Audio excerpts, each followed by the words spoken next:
हवेली लखा municipal stadium Arshad रात से बुनियादी सहूलियात से महरूम। चार दीवारी टूटने की वजह से जानवरों की अमाजगाह बन गया। डिस्ट्रिक्ट स्पोर्ट्स ऑफिसर की अदम दिलचस्पी की वजह से बिजली का मीटर भी कट गया। रिपोर्ट कर रहे हैं हवेली लखा से 87 न्यूज़ के नुमाइंदे अमीर खान। हवेली लखा का वाहिद म्यूनसिपल स्टेडियम अरसे दराज से हुकूमती अदम तवज्जही का शिकार हो चुका है। चार दीवारी टूट फूट का शिकार हो चुकी है और जानवरों की अमाजगाह बन चुका है। बिजली का मीटर बिल की अदम अदायगी की वजह से कट गया है।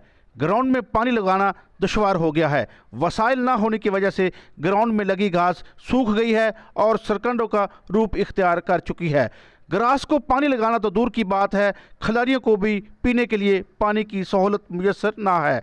स्टेडियम में लगा वाहिद हैंडपम्प भी मुकामी इंतजामिया की नाकामी का मुंह बोलता सबूत है।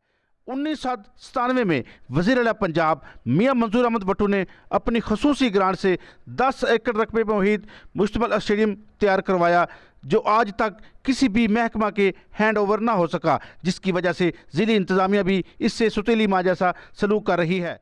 ग्राउंड की जो सूरत हाल है वो इंतहाई अबतर है। बाउंड्री नहीं है, चार दीवारी बिल्कुल ख़त्म हो चुकी है, पानी का बिल्कुल इंतज़ाम नहीं है, पीने के लिए पानी यहाँ अवेल नहीं है, तो घास को लगाने के लिए, ग्राउंड को लगाने के लिए कहाँ से पानी पीने का इंतज़ाम नहीं है। और हमारे जो लड़के हैं इधर के लड़के भी रीजन खेलते हैं और डिस्ट्रिक्ट लेवल को रिप्रेजेंट करते हैं, पर इधर फैसिलिटी जो है बिल्कुल ना होने के बराबर है। ना पीने का पानी है, ना इधर बिजली का मीटर है। सारे बंदे अपनी मदद आपके तहत करते हैं। तो डीसीओ साहब से गुजारिश है कि इधर भी थोड़ा स्टेडियम की तरफ थोड़ी उनको इंपॉर्टेंस देनी चाहिए। जिस तरह उन्होंने दीपालपुर में काफ़ी काम किए हैं, तो इस तरह हवेली के स्टेडियम को भी बहुत ज़रूरत है।